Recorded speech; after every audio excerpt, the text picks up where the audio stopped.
Welcome back to another Twin Cap. We're going to be reviewing season 2, episode 7, Lonely Souls. Jake, what did you think about this episode? Man, I saw an episode ahead already, and I can refresh your memory if you'd like. yeah, well, I remember the way it ends more than anything. So it ends. I'm gonna go ahead and take my neck right out. This is bullshit. Yeah, so the highlight of the episode is, well, first of Is all, the Lynch ending? directed it, so it's automatically amazing. But the highlight of the episode for sure is the ending. It's absolutely insane. This is where we get to see Bob possess someone, and it just so happens to be Leland who kills Maddie. He murders Maddie and just goes like insane. What did you think? Were you like shocked or like what did you It's think? it's it's well, it was surprising. I did not see it coming, but it seems also a little bit like a red herring. Hmm. Because are we now to think that Leland has been possessed this whole time and he killed his own daughter Laura? That seems it's just a little too logical for the show. Yeah, it wasn't even my favorite part of the episode. It was a great part, but my favorite is something that's simultaneously happening at the same time, and it's when Cooper's at the Roadhouse with Donna, Bobby, James, and he sees the giant come on stage, and the spotlight kind of goes in on him. It was Amazing magic. scene. And the giant looks at him and says, "It is happening again." And he's probably like, "What?" And we see what's Mhm. happening. That scene was so much better to me, where you're just like, "Oh, this is real. Like, this is real." It felt like I don't know if this was like a mid-season finale, probably not because it's pretty early in the I don't season, know. but Yeah, I have no idea. this felt like, oh shit, shit's actually happening. This is not a Hmm. standard Twin Peaks episode. And like you said, like that was like, dude, that a magic scene. That was just like Didn't you feel from locked in where you beginning like to kind of end. sat up? You're like, "Oh, like this is what I'm waiting for." Well, when the singer was like singing like that, I was like, all right, this isn't Hmm. this isn't just another song. Yep. But it's a few things struck me about that. I'm watching the back now. Like, um, it struck me that first of all, it wasn't just Cooper who sent something. The lady with the log sent something.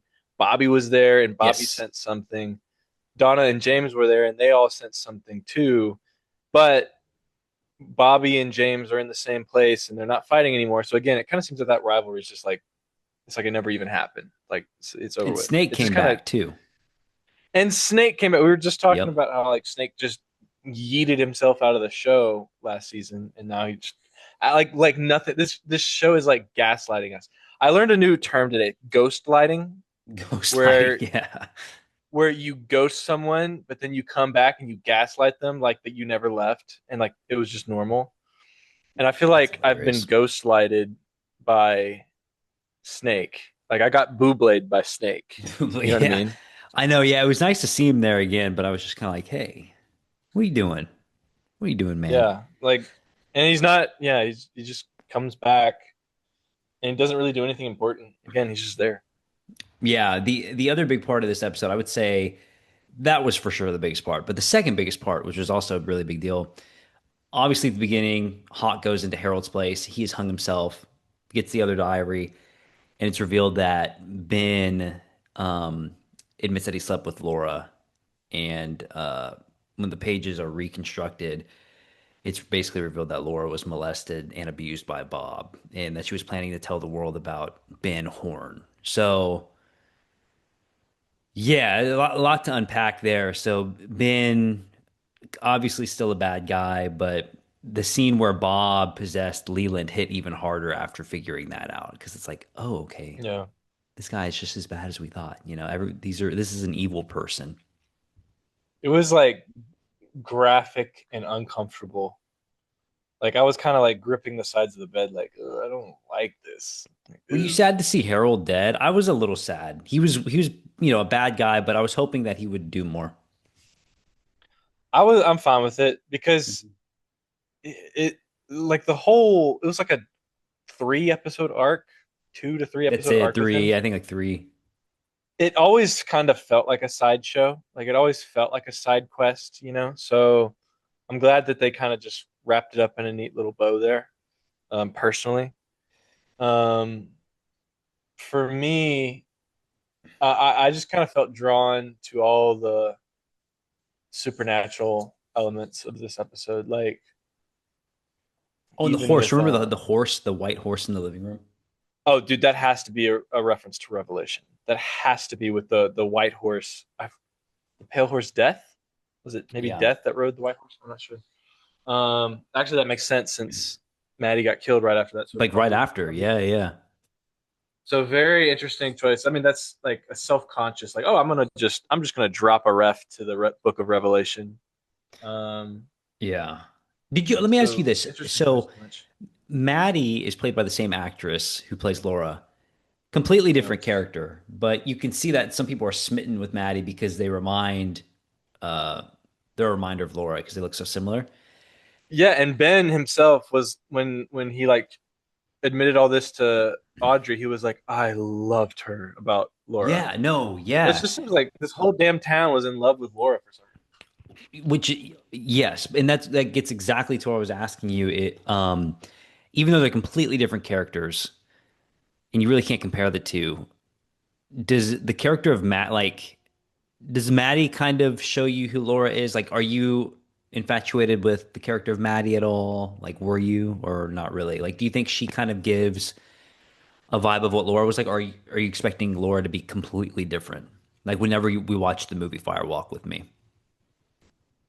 I'm not sure, man. Like I traditionally just don't like when one actor plays two different characters in the same story Hmm. like that. Like like even in Sinners. Like I forgave it with Sinners because Sinners was such a good movie. But even in Sinners, I was like, it's hard to buy. Like I know that they're doing Yeah, tricks with the camera. Like I yeah, can't get myself to stop seeing that. And it's the same thing with Maddie. It's like I can't immerse myself so much in the story that I forget that it's the same actress playing two different characters. Like I can't. So I'm kind of like it in that sense. I it took me out of the rapey murder scene, hmm, but at the same time, she's a good actor. So yeah, yeah. I was just curious, a little like bit your of a thoughts on that. little bit of attention there. Yeah, but those were kind of the main things that happened. I love that David Lynch directed it. Really, everything I love about the show was kind of in this episode, and it also ends too. I don't know if you remember this, but whenever the butler that we saw at the beginning of the season Mm-hmm. appears again in the at the roadhouse, comes up to Cooper, and he says, "I'm so sorry." And then as the show kind of fades out, it's on the red curtain of that Yep. room, that Yep. Cooper goes to in his dream. So Well, very, you very made out cool. like the red curtain room is such a big deal, but we haven't been back there yet. And I'm like, when the hell is that going to come back? Yeah, you'll get it for sure. I can't wait for more of that to happen, especially like in season three and whatnot. But yeah, Well, good. It with was really good. the butler, like the thing that I noticed in season 2, episode 1 is that like the butler is a tall guy himself, and he's like tall and lanky, just like the giant. And so there was like in my mind there was like some kind of mental connection because it was the same scene. And then again, when the giant finally comes back, there's that butler there again in the same scene. So it's like there's some connection there that Lynch is making, and I don't know why or for what purpose, but it's just like I clocked it, you know. Yeah, for sure. Do you notice how like Lynch makes a scene uncomfortable just literally by playing weird like sounds that sound like a tunnel or a fan, and he just kind of makes the room kind of like fuzzy. Like, do you notice his like little tricks on how he does that? I've just noticed I've just noticed like these like expressionless or like monotone voices and kind of serious like stares that characters will get. It's almost like he's telling them to do it. Mhm. Um, Obviously music. I didn't notice anything about like a mist or anything like that. Yeah, there's Like a haze. it sounds like Oh, it'll kind of that sound, yeah, I love yeah, that. like that. he's very good at doing that. He's like that's how he makes scenes so uncomfortable and weird. Because I'm sure filming that is nothing. You're probably like, what are you gonna do with this? So I think Yeah. he's very good with the editing. But a lot of good stuff with that. I think Lynch's next episode that he directs is the finale of the season. Are you still loving it? Dude, I've already watched the next episode after this, and the next episode is my favorite episode of the season. It's, the one after this one. Yeah. Sweet. Oh, one more reveal about this episode. That businessman was actually Catherine. Oh, you're right, dude. Yes, that was a big deal. Which you knew. I mean, obviously, it wasn't this Asian man. You know what I mean? In my head, I was like, is it Josie dressed up or something to look like a Hmm.